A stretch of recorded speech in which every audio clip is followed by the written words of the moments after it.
Tell me more about what you guys do.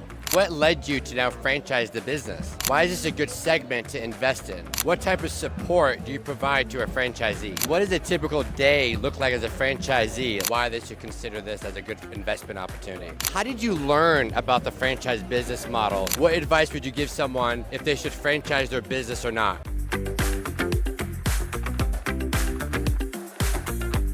All right, you want to introduce yourself, please? Absolutely. James Groves, co-owner of Wall Drywall Repair. Great. Tell me more about what you guys do.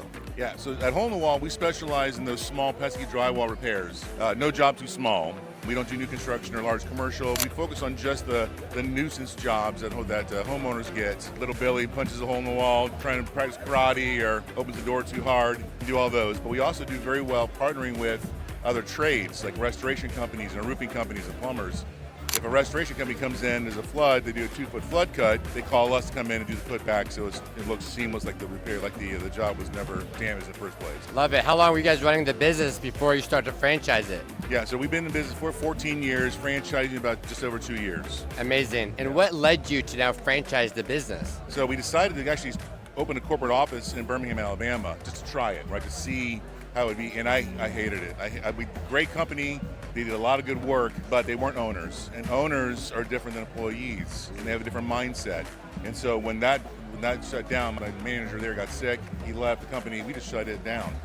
But we knew we had something good, something special. So being able to train all of our special proprietary techniques, and with the brand that we have, it allowed us then to launch into franchise very easily. Great. So tell me why, from an investor perspective, why is this a good segment to invest in? There are over 140 million homes in America. All of them, for 97% of homes in America, all have drywall in their walls or ceilings. It's not a matter of if I'm going to need drywall repair, it's only a matter of when I'm going to need drywall repair. And to think about who else causes drywall damage.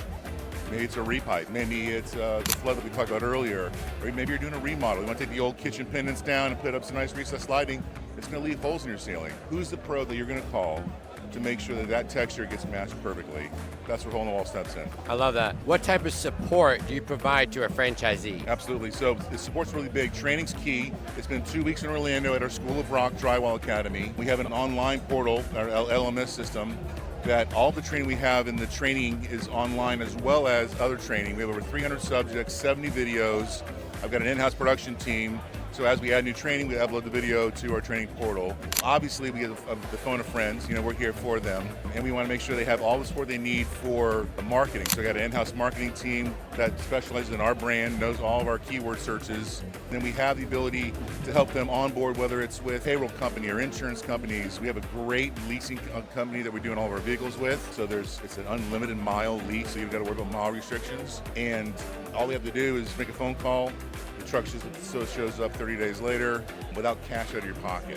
So it allows you to scale so much faster. I got a franchise guy right now in Boise, Idaho, been open just over 90 days, already so busy he needs in the truck. So what do? He doesn't have 20 grand cash to go buy a truck and get it wrapped. Don't have to, you just make a phone call and we'll send it his way. Love that. And what does a typical day look like as a franchisee? Like the day-to-day, what am I getting myself into? Sure, as an owner, we want them to really working on the business. We want them to be obviously helping the estimates come through, making sure that they're making relationships with other trades, making sure they're cultivating the relationships they have with the homeowners that we work with. They're also invoicing and all that good stuff is always part of the job. But it's all about relationship building, because we do about half of our work in Orlando location is for the homeowner, which is amazing. They give you referrals, they give you cash flow right away. But the other half is with the trade service partners that we deal with, the Teslas of the world.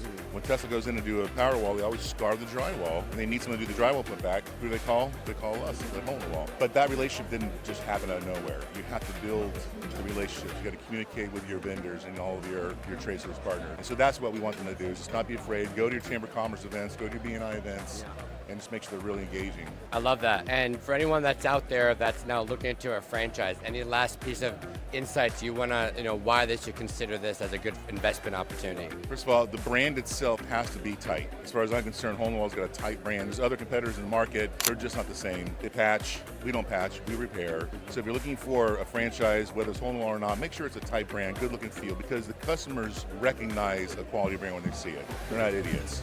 And then make sure you got the right support you need. Make sure you got the backbone so they don't just, here's your training and now you're on your own. Make sure you have support so when you do get in trouble, it's not when, that's not if, it's when you will get in trouble, that they're there to help you with that. Love that. So what's the total investment from a franchisee? Good question. We try to sell at least 2 packs. You're probably somewhere in the $170,000 range, 120, 170, depending if you get a brick and mortar, if you lease a vehicle versus buying a vehicle. So that gives you 2 territories. Okay. And then just to kind of like pivot the conversation a little bit. So tell me a little bit more when you actually were running the business originally, and then you thought about like franchise, right? And you talked about your story about you tried to hire someone, they don't have enough skin in the game, right? How did you learn about the franchise business model, and what really gave you the aha moment, like could be a franchise concept? Yeah. When I came on board the company back in its infancy, I saw this as a nationwide brand. I didn't know how to get there, right? I know business, but I didn't know franchising. So, but everything we did when we started building the company, whether it's training, whether it's CRM, whether it's the support, it's all designed with franchising in mind, not even knowing that franchise was the avenue we wanted to go to.